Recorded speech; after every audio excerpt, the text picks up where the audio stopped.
जय जगन्नाथ आपण मानकु श्वेता किचन को स्वागत।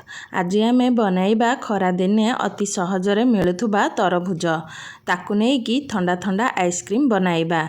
जेतिकी सहज बनाइबा खाइबाकु मध्य बहुत भल लागि थाए। भिडियोटी भल लागिले लाइक और शेयर तो निश्चय करिवे। एभली भिडियोर नोटिफिकेशन पाइबा पई प्लीज चैनल को सब्सक्राइब करबा सहित पाखरे थिबा बेल आइकन को प्रेस करिनियंतु। तेबे चलंतु देखिनेबा आजिर रेसिपी। तापाई नेबा नाली रंगर मिठा मिठा तरभुज। तरभुज को छोट छोट करी काटी नेबे। मु एठी 500 ग्राम रो तरभुज नेइछि। मु एठी मंजी थाई कि नेइछि। आपण चाहिले मंजी को काढ़ी पारिबे।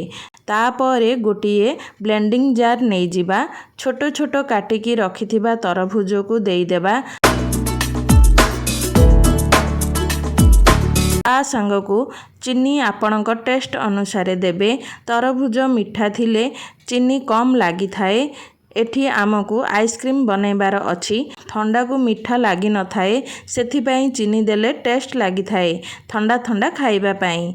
एबे आमे ग्राइंडिंग करि नेबा। पानी जमा देबे नाही। देखंतु भलरे ग्राइंड करि नेइछि। एबे गोटे बाउल रे छाणी देबा।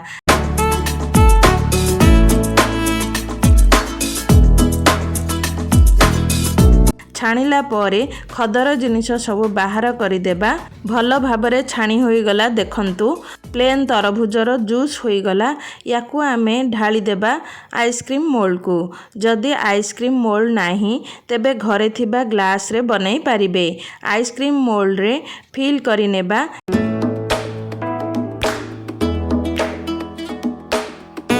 एबे कवर करि देबा। एबे आइसक्रीम जमाइबा पई रेडी होई गला।